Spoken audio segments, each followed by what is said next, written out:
Michel Lambert, je travaille avec une organisation qui s'appelle Alternative, qui est basée à Montréal.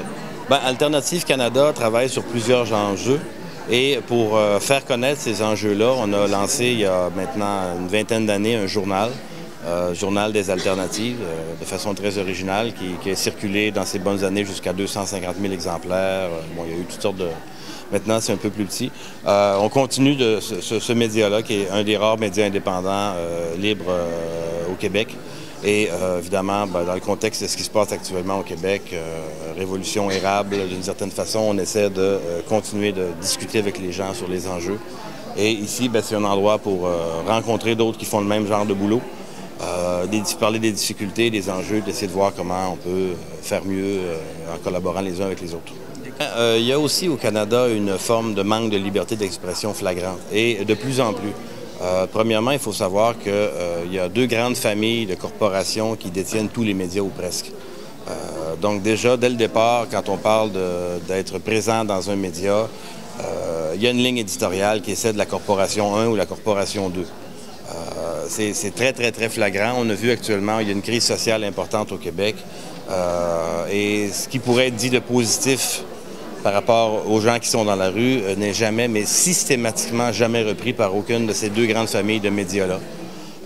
D'où l'importance d'avoir des médias indépendants alternatifs qui puissent mettre de l'avant justement les positions des mouvements sociaux, qu'on ne voit pas d'aucune façon dans les médias traditionnels, ni à la télé, ni à la radio, ni dans l'écrit.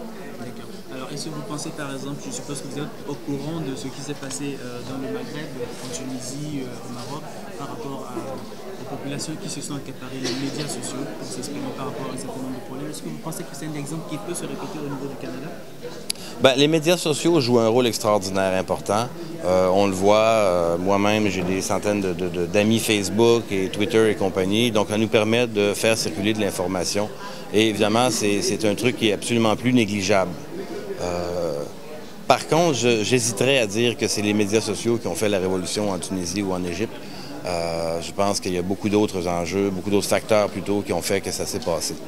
Mais c'est un rôle essentiel et surtout ça permet à monsieur ou madame, personne d'une certaine façon, de jouer un rôle, d'arriver avec une opinion, de la faire circuler, de la partager dans sa famille, dans son réseau et éventuellement donc de faire qu'il y a une opinion différente de celle des médias traditionnels qui circule, qui est présente et qu'on doive éventuellement considérer comme une opinion réelle de la population. Je pense qu'au niveau des médias traditionnels, il y a des codes d'éthique, des codes de déontologie qu'on doit aspirer à respecter au niveau des médias sociaux. Ceci dit, il faut être réaliste et puis honnête. Dans les médias traditionnels, on ne respecte pas d'aucune façon ces codes-là. On rapporte l'AFP, on rapporte les dires du ministre, il n'y a pas d'analyse et voilà, blablabla. On se lance et la population doit acheter ça d'une certaine façon. Il y a pas...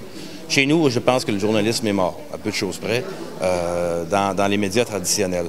Alors, il ne faut pas demander non plus aux médias sociaux, aux individus d'être tellement meilleurs que ce qui se passe du côté des médias de masse, des médias traditionnels. Donc c'est normal qu'il y ait un peu justement d'information qui est non vérifiable. Mais c'est normal, c'est des individus, c'est des gens qui rapportent un peu ce qu'ils entendent autour d'eux, qui voient ce qui se passe. Donc je pense qu'il faut encourager une certaine déontologie. Je ne pense pas qu'il faille l'exiger. Il faille exiger une éthique là, stricte, là, totale. C'est normal, les gens disent un certain nombre de choses. Et dans beaucoup de projets que moi j'ai menés, ça se passe quand même assez bien. Les gens respectent, justement. Ils n'essaient pas d'aller au-delà, ils n'essaient pas de lancer des fausses rumeurs, ils n'essaient pas de raconter des choses délirantes. Ça se passe quand même assez bien, même s'il n'y a pas un respect là, intégral à 102% d'un code d'éthique journalistique.